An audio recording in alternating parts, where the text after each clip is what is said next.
नमः। श्री सीताराम चरण कमलेभ्यो नमः। श्रीमात कृत चरण कमलेभ्यो नमः। श्री सद्गुरु चरण कमलेभ्यो नमः। वर्णानामर्थ संघानां रसानां छन्दसामपि मंगलानां शकरतारं वन्दे वाणी विनायकौ भवानी शंकरो वन्दे नीलाम्बुजश्यामलकोमलाङ्गं सीतासमारोपितवामभागं पाणौ महासायकचारुचापं नमामि रामं रघुवंशनाथं मनोजवं मारुततुल्यवेगं जितेन्द्रियं बुद्धिमतां वरिष्ठं वातात्मजं वानरयूथमुख्यं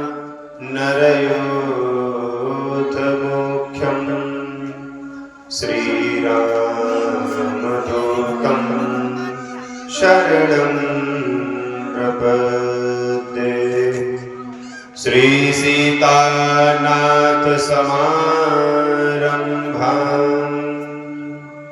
श्रीरामानन्दाचार्यमध्यमाम् अस्मदाचार्यपर्यन्तां वन्दे श्रीगुरुपरम्परां। बोलो भक्तवत्सल भगवान की जय। परात्पर परब्रह्म परमेश्वर दशरथ नंदन भगवान श्री रामचंद्र के चरणों में हम सब कोटि कोटि प्रणाम निवेदित करते हैं। हनुमान जी के श्री चरणों में हम कोटि कोटि प्रणाम निवेदित करते हैं। आज इस पड़री पार धरा पर श्री राम कथा का दूसरा दिवस है। आज हम सब लोग द्वितीय दिवस की कथा में पधारे हैं और हम सभी के मध्य हमारे परम आदरणीय गुरुजी विराजमान हैं। हम उनको अपना प्रणाम निवेदित करते हैं। हमारे बीच में हमारे बड़े भैया श्री आशुतोष द्विवेदी जी भी पधारे हैं। मैं उनको भी प्रणाम निवेदित करता हूं। भगवान की कथा श्रवण करने के लिए आए हुए भक्तजन, श्रद्धामयी माताएं, आप सभी को सिया राम में सब जग जानी, करहु प्रणाम जोर जुग पानी। व्यासपीठ से प्रणाम निवेदित करते हैं। आइए भगवान की स्तुति करें और जैसे भगवान की प्रेरणा होगी आज हम लोग श्री राम कथा के दूसरे दिवस में आगे की कथा का आनंद लेंगे।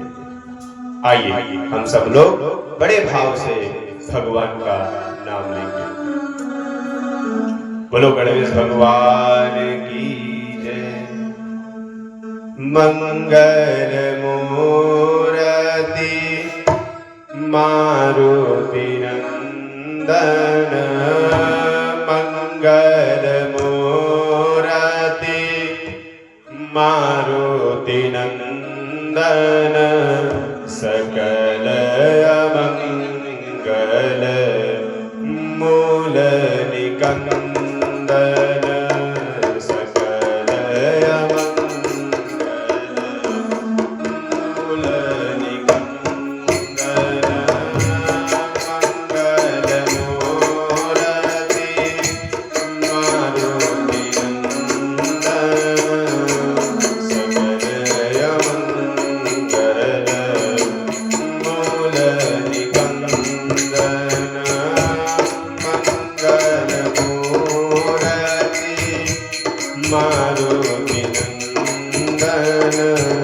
सकल अमंगल मूल निकंदन। राजा राम राम राम, राजा राम राम राम, राजा राम राम राम, सीता राम राम राम, राजा राम राम राम, राजा राम राम राम, राजा राम राम राम, राजा राम सीता राम राम, सीता राम राम राम, सीता राम राम राम, राजा राम राम राम, राजा राम राम राम, सीता राम राम राम, सीता राम राम। बोलो भक्तवत्सल भगवान की जय, बोलो अयोध्या धाम की। जैसा कि कल की कथा में हम सब लोगों ने श्रवण किया, महाराज दशरथ जी भगवान राम को राजगद्दी देने के लिए तैयार हुए। फिर आगे आपने देखा कि कैसे मंथरा जो है कैकेयी के पास आती है और उसने जो बोला सब झूठा काम था, सब झूठ मूठ बोल दिया। तो इसलिए तुम सावधान हो जाओ। तुमने एक बार हमसे कहा था कि राजा ने तुमको 2 वरदान देने के लिए कहे थे, तो ऐसा करो, राजा से वही 2 वरदान मांग लो। मंत्रा कह रही है कैकेयी से, पहले वरदान में तुम्हें मांगना कि राज्याभिषेक राम का नहीं भरत का होगा, और दूसरे वरदान में राम के लिए 14 वर्ष का वनवास मांग लेना। और फिर हम देखते हैं कौशल्या क्या कर पाती है। लेकिन ध्यान रखना, जब राजा राम की सौगंध खा ले तब वरदान मांगना, नहीं तो राजा देंगे नहीं। और जैसा ही राम की सौगंध खा ले वैसे ही वरदान मांग लेना। मंत्रा ने कैकेयी से कहा, अब तुम गोप भवन में जाओ। गोस्वामी जी लिखते हैं, विपत्ति बीजु पर सारे तुझेरी, विपत बीजु पर सारे तुझेरी, भुई भय कोमति कैकेयी केरी, भुई भय कोमति कैकेयी केरी, पाई कपट जल अंकुर दामा, पाई कपट जलो अंकुर दामा, बर गौदर दुख फल परिणामा, बर गौ दुख फल परिणामा। देखो, विपत्ति का जो बीज होता है वो गोमत के भूमि में ही अंकुरित होता है। जिसकी बुद्धि बिगड़ जाती है उसी की बुद्धि बिगड़ने पर बीज अंकुरित होता है। जब तक हमारी बुद्धि में दोष नहीं है तब तक हमारे पास विपत्ति नहीं आ सकती। सुमत कुमत सबके उड़ रहाई, नाथ पुराण निगम अस कहाई, जहां सुमति तहां संपत्ति नाना, जहां कुमति तहां विपत्ति नाना। तो ये जो विपत्ति का बीज है ये कुमत के भूमि में ही होता है। तो कैकेयी की बुद्धि जो है वही भूमि हो गई है, भूई भई कुमति कैकेयी केरी। इसका मतलब है कैकेयी जी की बुद्धि में दोष था, नहीं तो ये समस्याएं नहीं आती। अच्छा, क्या दोष था? सारे लोग ध्यान देकर सुनो। कोई बाहरी व्यक्ति अगर हमें अपनों के खिलाफ भड़काए तो क्या हमारा उत्तरदायित्व तो नहीं बनता कि वह अपने लोगों से पूछे, अपनी बात के रखे कि भैया क्या बात है? कैकेयी को चाहिए था कि वो महाराज दशरथ जी के पास जाती और पूछती सारी बात कि महाराज 15 दिन से उत्सव मनाया जा रहा है, आपने हमको बताया क्यों नहीं? सारे प्रश्न अगर दशरथ जी के सामने रखती तो दूध का दूध, पानी का पानी हो जाता। लेकिन किसी ने भड़काया पत्नी को उसके पति के खिलाफ, और पत्नी ने अपने पति से पूछना उचित नहीं समझा। यही उसकी बुद्धि का दोष है। पत्नी का उत्तरदायित्व क्या है? एक दासी के बहकावे में आ गई, एक दासी के बहकावे में आकर पति की आज्ञा को नहीं माना। यही कैकेयी का दोष है। और मानो कैकेयी माता ने एक शिक्षा दी हम सबको कि देखो, बाहरी लोगों के बहकाव में आकर के अपने लोगों से विश्वास उठाओगे तो यही परिणाम होगा। इसलिए अपने लोगों पर विश्वास रखो। बोलिए जय श्री राम। अब मंथरा भड़का कर चली गई और कैकेयी से बोली, तुम अब कोप भवन में जाओ, वही महाराज दशरथ आएंगे, तुम 2 वरदान मांग लेना। कोप भवन चली गई कैकेयी। शाम का समय है, महाराज दशरथ बड़े आनंद से आ रहे हैं। सांझ समय सानंद नृप। अच्छा, इतने आनंद में क्यों हैं? बोले इतने आनंद में इसलिए हैं कि दशरथ जी सबसे ज्यादा प्रेम कैकेयी जी से करते हैं। दशरथ जी सबसे ज्यादा कैकेयी से प्रेम क्यों करते हैं? क्योंकि कैकेयी जी सबसे ज्यादा प्रेम राम जी से करती है। इसलिए दशरथ जी महाराज सबसे ज्यादा प्रेम कैकेयी जी से करते हैं। तो दशरथ जी ने बाकी रानियों को, दास दासियों से सूचना भिजवा दी, पर महाराज ने सोचा जैसे हम लोग आज की भाषा में कहते हैं सरप्राइज देना। तो दशरथ जी ने सोचा मैं अपने से जब ये बात अकस्मात ये बताऊंगा तो कैकेयी मारे हर्ष से प्रफुल्लित हो जाएगी, आनंद हो जाएगी, गदगद हो जाएगी। क्योंकि कैकेयी ही कहा करती थी दशरथ जी से कि महाराज राम को आप राजा कब बना रहे हैं? ये कैकेयी जी का ही प्रश्न था। शाम का समय दशरथ जी महाराज आए तो पता चला कि महारानी जी कोप भवन में बैठे हैं। कोप भवन सुनते ही दशरथ महाराज निराश हो गए, दुखी हो गए। अरे क्या हो गया? कल ही राम को राजा बनाना है और ये देवी जाकर कोप भवन में बैठी है। आखिर बात क्या है? सांझ का समय है, दशरथ जी महाराज जा रहे हैं, लेकिन थोड़े से भयभीत हैं।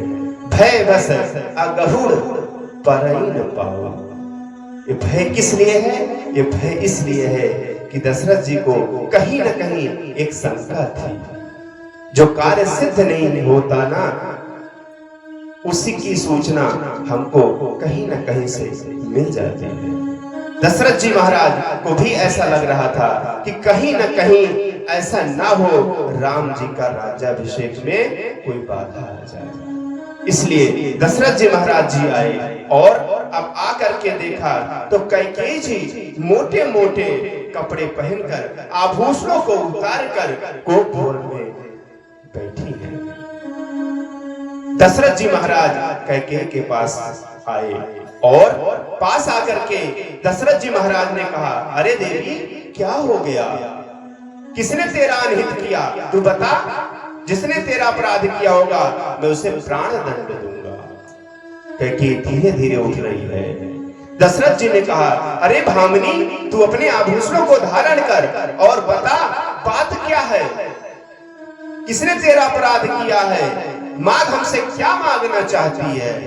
कैकेयी जी ने कहा, महाराज मांग मांग करते रहते हो, देते हो तो कुछ नहीं हो, बस जब देखो मांगो मांगो। अरे कभी कुछ दिया भी है?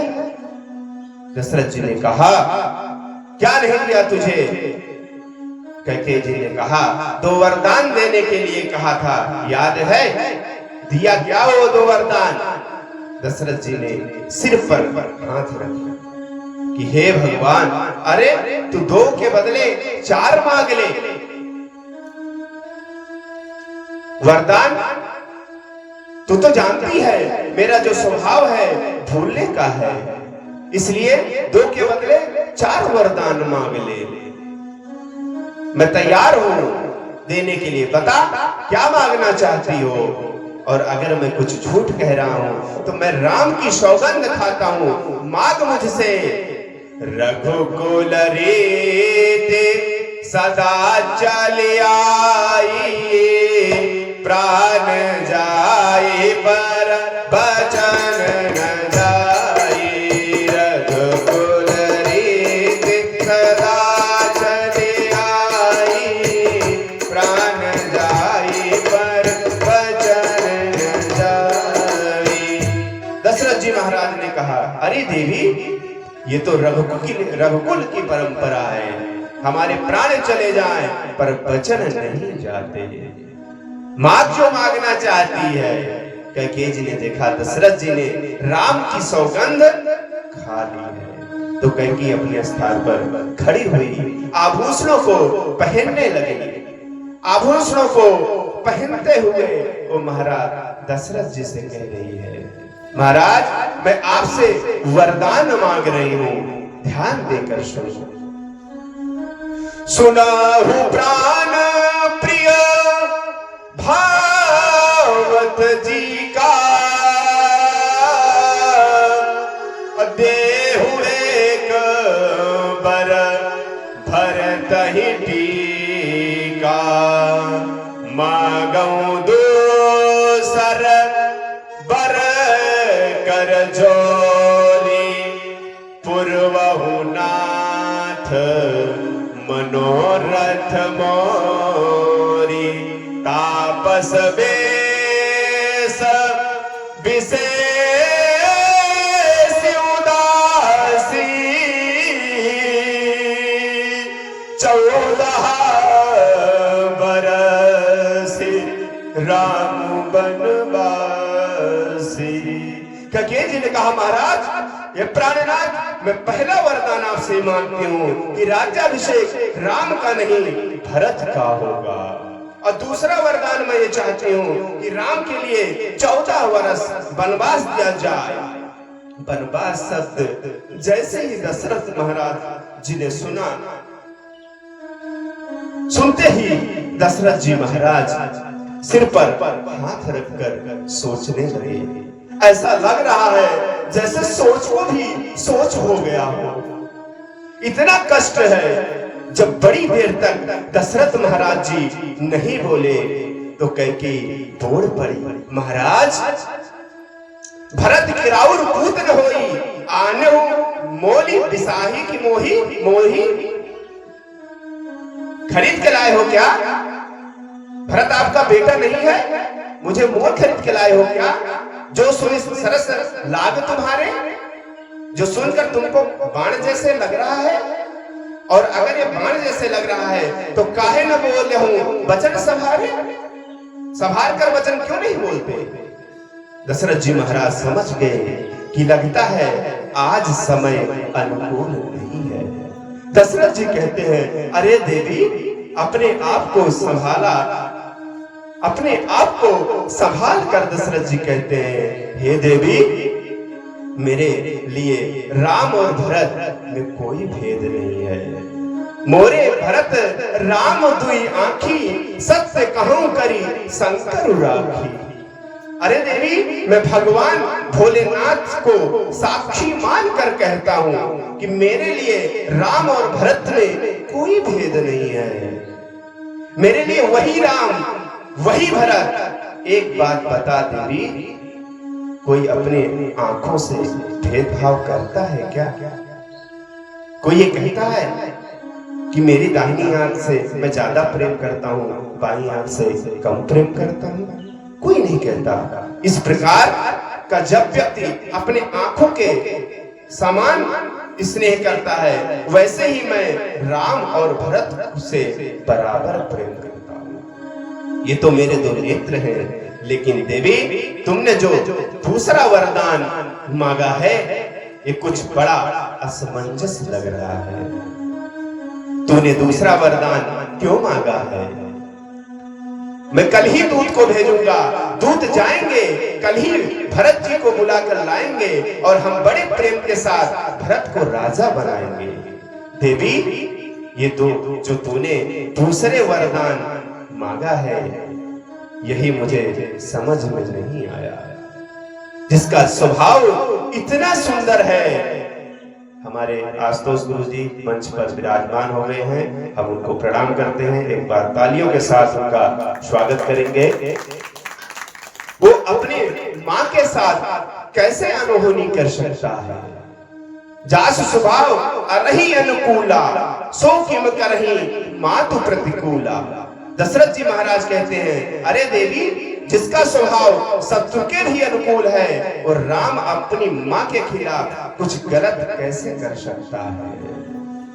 और भगवान का ऐसा ही सुंदर स्वभाव है महाराज। एक बार जब राम जी का और रावण का युद्ध चल रहा था, अंतिम युद्ध चल रहा था, भगवान के तीर से रावण को घाव लग जाते थे और रावण जब तीर चलाता था तो हमारे राम जी को भी घाव लग जाते थे। अंतिम समय का युद्ध था महाराज। जिस दिन रावण को मरना था उसके एक दिन पहले की बात है। रात्रि में रावण बैठा था, मंदोदरी उसके घाव पर मलहम लगा रही थी और मंदोदरी ने देखा कि आज रावण के आंख से आंसू बह रहा है। मंदोदरी को बड़ा आश्चर्य हुआ। रावण जैसा व्यक्ति जो संसार को रुलाता था, उस रावण के आंख से आंसू बह रहा है। मंदोदरी ने कहा, स्वामी एक बात बताओ, दर्द ज्यादा हो रहा है क्या? घाव से पीड़ा ज्यादा हो रही है क्या, जो आंख से आंसू आ गए? रावण ने कहा, अरे मंदोदरी कैसी बात करती है, ये तो वीरों की शोभा है। तो महाराज आप रो क्यों रहे हो? रावण ने कहा, देवी मैं रो रहा हूं राम का स्वभाव याद करके। राम का स्वभाव इतना सुंदर है, जब मेरा राम का युद्ध होता है तो राम जी के बाण से मेरा धनुष टूट जाता है, तरकस टूट जाता है, सारथी समाप्त हो जाते हैं, रथ छिन्न भिन्न हो जाता है, मैं निहत्था हो जाता हूं, अकेला हो जाता हूं। और जब मैं निहत्था होकर राम के सामने असहाय होकर खड़ा हो जाता हूं तो राम मुझसे कहते हैं, रावण अब तुम घर जाओ, अब हम कल युद्ध करेंगे। क्योंकि राम का स्वभाव है कि वो किसी निहत्थे के ऊपर वार नहीं करता। इसलिए जाओ, कल रथ पर बैठकर सुसज्जित होकर आना, कल फिर युद्ध करेंगे। रावण कहता है, मंदोदरी मैं धन्य हो गया राम जैसा शत्रु पाकर। मैं भोलेनाथ से एक ही कामना करूंगा कि मुझे अगर शत्रु मिले तो राम सरीखा शत्रु मिले, जिसको पाकर मेरा जीवन धन्य हो जाए। उसी बात का स्मरण कर रहे हैं दशरथ जी महाराज और कह रहे हैं कि देवी जिसका स्वभाव अपने शत्रु के भी अनुकूल है, राम से क्या अपराध हुआ है वो बताओ। अगर तुम्हें लगता है कि कौशल्या ने कुछ कहा है तो मैं राम को सैकड़ों सौगंध खाकर कहता हूं, कौशल्या ने मुझसे कुछ नहीं कहा है। राम मातु कछु कहौ न काऊ। इसलिए अब दशरथ जी के सरल वचन भी कैकेयी जी के टेढ़े लग रहे हैं, कैकेयी जी को टेढ़ा लग रहा है। और कैकेयी जी को याद क्या आ रहा है, मन मलिन मुँह मीठ नृप राउर सरल स्वभाव। मंथरा ने भड़काया था, राजा मन के मलिन है और मुंह के मीठे हैं। इसलिए कैकेयी कह रही, महाराज यह न लागहि राउरी माया। मैं स्पष्ट कह रही हूं, होत प्रात मुनि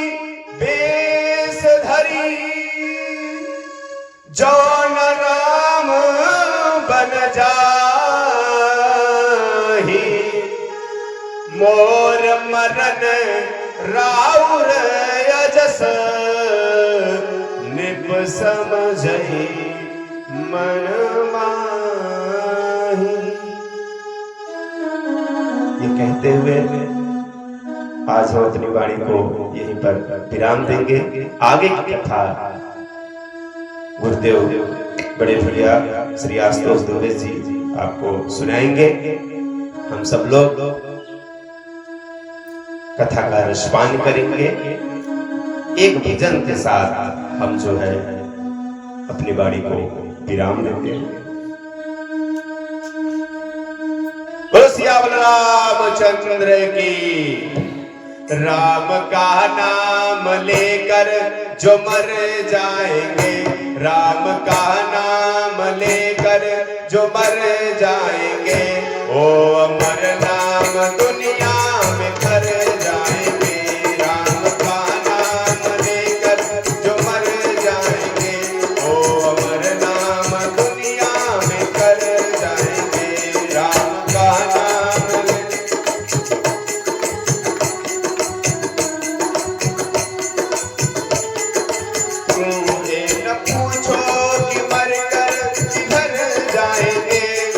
जिधर भेज देंगे उधर जाएंगे।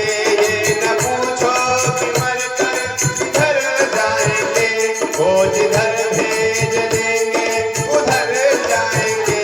राम का नाम लेकर जो मर जाएंगे, राम का नाम लेकर जो मर जाएंगे, वो अमर नाम दुनिया में कर जाएंगे। राम का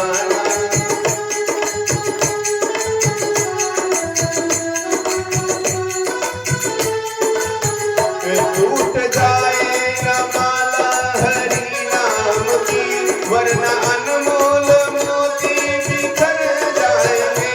टूट जाए न माला हरि नाम की, वरना अनमोल मोती बिखर जाएंगे। राम का नाम लेकर जो तर जाएंगे, वो अमर नाम दुनिया में कर जाएंगे। राम का नाम लेकर जो तर जाएंगे, वो अमर नाम दुनिया में कर जाएंगे। राम का नाम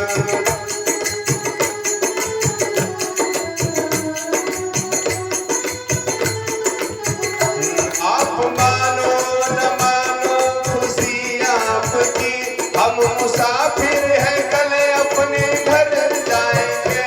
आप मानो न मानो खुशी आपकी, हम मुसाफिर हैं हम अपने घर जाएंगे। राम का नाम लेकर, राम का नाम लेकर जो मर जाएंगे, ओ अमर नाम दुनिया में कर जाएंगे। राम का नाम लेकर जो मर जाएंगे, ओ अमर नाम दुनिया में कर जाएंगे। राजा राम राम राम, राजा राम राम राम, सीता राम राम राम, सीता राम राम राम, राजा राम राम राम, सीता राम राम राम, सीता राम राम राम, राजा राम राम राम, राजा राम राम राम, सीता राम राम राम, सीता राम राम राम, राजा राम राम राम, राजा राम राम राम, सीता राम राम राम, सीता राम राम राम। बोलो श्री रामचरितमानस की जय। बोलो पूज्यपाद गुरुदेव भगवान की जय। हर हर महादेव। अभ्यास पर निवेदन करेंगे गुरुदेव श्री आशुतोष द्विवेदी जी से कि वो आए आगे का कथा